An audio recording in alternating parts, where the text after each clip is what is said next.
Around the Department of Defense this week. This is your DoD Weekly News Recap. Meeting the Warriors. I'm Navy Petty Officer 2nd Class Ashley Guire.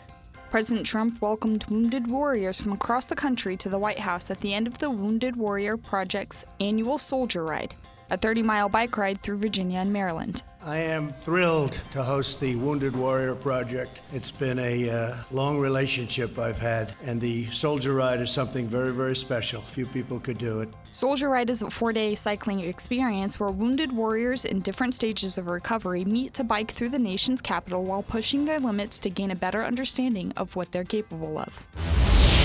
U.S. Coast Guard cutter Thetis is halfway through a 90-day mission to Africa's Atlantic coast. The crew helped enforce fishing rights, combat smuggling and piracy, and rescued 2 fishermen who were previously declared dead. Thetis is assisting partner nations to better understand the seas off their shores and help secure their national interests to prevent regional problems from growing into more significant issues that could reach U.S. borders. The cutter and crew specialize in maritime law enforcement operations like counter-narcotics and human smuggling missions.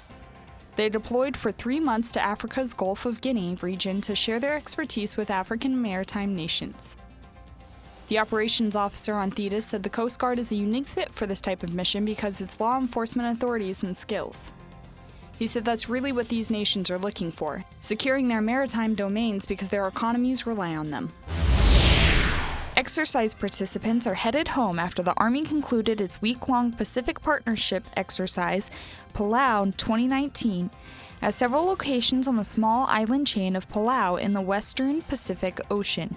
The exercise consisted of Army security operation and medical engagements that focused on veterinary, mental, and oral health.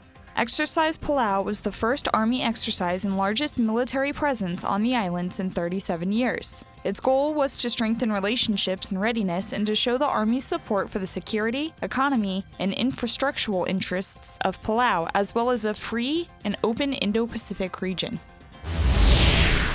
Pacific Partnership, the largest annual multinational humanitarian assistance and disaster relief preparedness mission conducted in the Indo-Pacific region, is going on now in the island nation of Timor-Leste.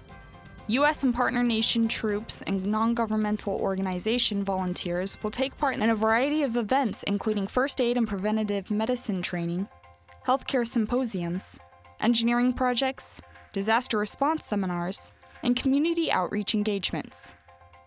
Timor-Leste is one of several host nations for Pacific Partnerships 2019, with mission teams also making stops in Marshall Islands, the Philippines, Micronesia, and Malaysia, and will continue with stops in Vietnam and Thailand. That's your DoD News Weekly Recap. I'm Navy Petty Officer 2nd Class Ashley Guire.